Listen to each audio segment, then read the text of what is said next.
Bonjour. Si vous ne croyez pas qu'il existe un monde spirituel qui nous entoure et que nous sommes entourés de forces de bien et de forces du mal, la Bible d'ailleurs définit la force du bien comme étant la puissance des armées angéliques et la réalité de la résurrection de Jésus, qui est notre libération. La Bible définit les puissances du mal et des ténèbres comme étant des anges déchus et la force de Satan qui agit dans ce monde et qui veut perdre l'humanité.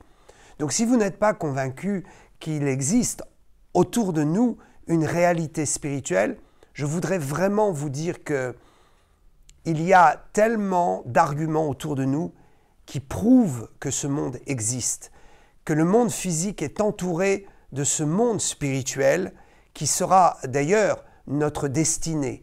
Nous ne sommes pas destinés à vivre toute notre vie sur Terre. Il faudra un jour quitter le monde matériel, le monde de la chair, pour continuer notre existence dans le monde de l'esprit. Et si vous avez accepté Jésus, si vous avez accepté la lumière de Dieu, alors vous irez dans le paradis.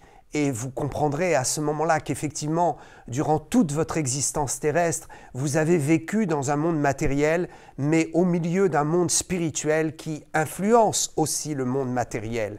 Et puis, si vous n'avez pas reçu Jésus, eh bien malheureusement, vous irez du côté ténébreux et vous réaliserez là, d'une façon très douloureuse, que ce monde physique était finalement lié à un monde spirituel dans lequel nous avons à combattre des puissances mauvaises, les puissances des ténèbres. Alors, pourquoi je dis cela? Eh bien, tout simplement pour que vous puissiez réaliser que toute puissance de maladie, toute puissance de faillite, de pauvreté, enfin tout ce qui nous entoure dans ce monde physique, dans notre vie, et qui est absolument destructeur et négatif et qui nous fait souffrir, a pour origine le monde spirituel des ténèbres qui nous fait du mal. Ce n'est pas Dieu qui nous fait du mal.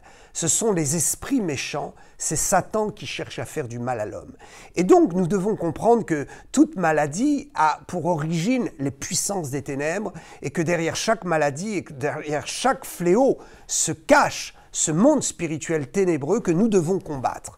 Et je voudrais ici prendre un élément qui est évident et qui devrait nous faire réagir et qui devrait nous faire méditer sur la nécessité de combattre le mal par la prière et par la recherche de la présence de Dieu et de ce monde spirituel angélique qui nous entoure. C'est-à-dire que Dieu nous demande d'avoir recours à la prière, de l'invoquer afin que lui-même puisse mettre à disposition de nos vies et encadrer nos vies par ces armées célestes que lui seul commande. Car je répète que nous n'avons pas à nous adresser aux anges, nous nous adressons à Dieu, nous nous adressons à Jésus-Christ, et c'est Dieu qui met en place les anges autour de nous pour nous protéger. Alors, il y a quelque chose qui est un phénomène, comme un signe qui est placé sous nos yeux avec cette crise sanitaire.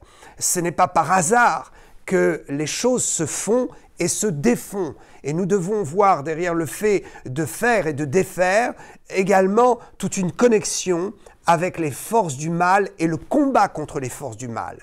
Cette crise sanitaire a pour origine vraiment les forces du mal.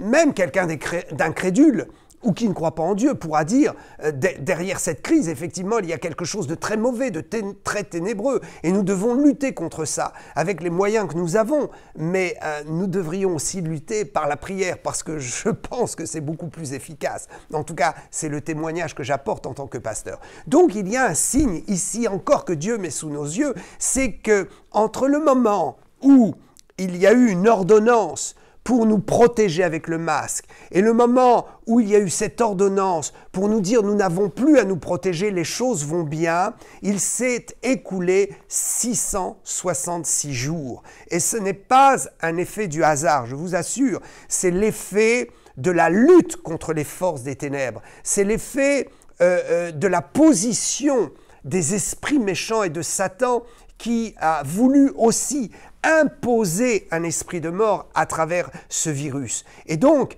les hommes ont décidé d'utiliser une protection. Et il se trouve que finalement la fin de cette protection s'achève dans le chiffre de la bête. Croyez que Dieu nous délivre et Dieu veut nous délivrer de ce virus. Il faut croire, il faut prier. Donc je voudrais simplement partager cette idée avec vous afin que vous puissiez comprendre que derrière tout combat contre les forces du mal, contre les maladies, contre les esprits de pauvreté, il se cache des puissances sataniques et il se cache toujours la signature du diable.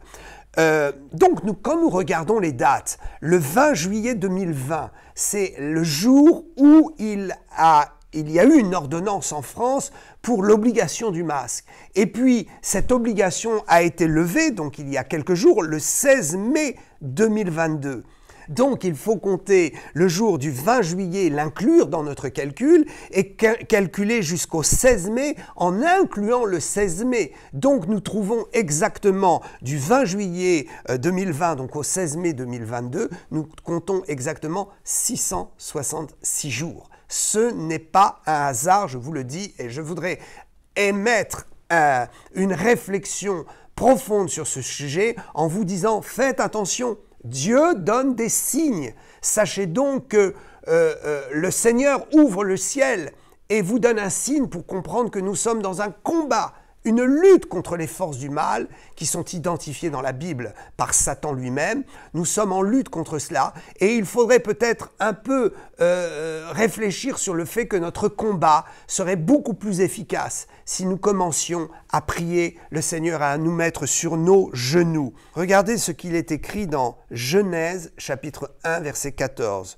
Dieu dit qu'il y ait des luminaires dans l'étendue du ciel pour séparer le jour d'avec la nuit, que ce soit des signes pour marquer les époques, les jours et les années, que ce soit des signes, les périodes de 24 heures, les jours et les nuits sont des bornes fixées dans le déroulement du temps de l'humanité, le déroulement du temps de nos saisons, le déroulement de la période et des périodes que nous traversons. Il faut être attentif à ces signes et savoir que parfois les jours sont comptés d'une façon méticuleuse parce qu'ils correspondent à des signatures du ciel. Je crois que lorsque des bénédictions viennent, des jours qui sont des jours le dimanche ou le 7 ou le samedi, ce sont des signes du ciel pour nous montrer que Dieu est derrière tout ça. Je crois dans les dates.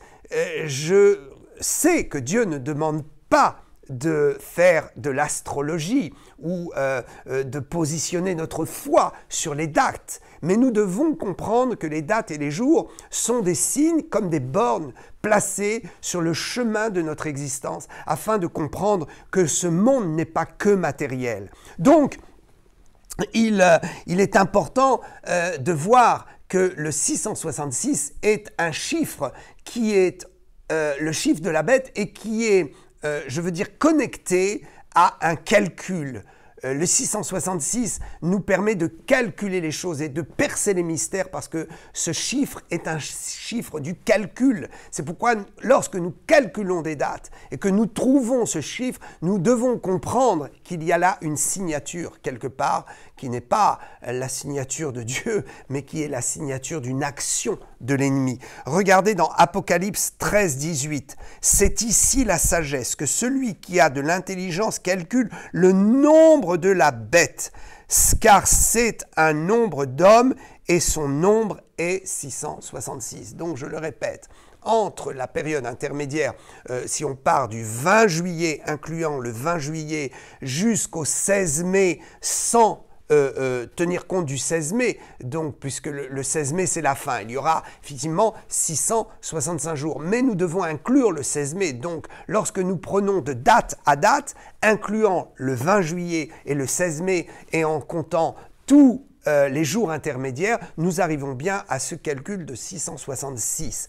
Donc 666, jour de l'imposition et jour de la libération, comme si finalement le diable avait fini un travail ou avait été chassé de son travail ou avait été vaincu de son travail. Réjouissons-nous de ce que l'État nous permet maintenant d'être beaucoup plus à l'aise et de comprendre qu'il y a toujours une solution aux maladies. Il y a toujours une solution parce que l'homme a été doté de la puissance de pouvoir vaincre par l'intelligence et par la force aussi de tout ce que nous pouvons mettre en place pour créer des barrières à tous nos obstacles et pour pouvoir écarter de nos routes tout obstacle. Mais sachons une chose, c'est que par la prière et l'assistance de Dieu, nous pouvons accélérer les choses et aller plus vite, et nous pouvons aussi finaliser des combats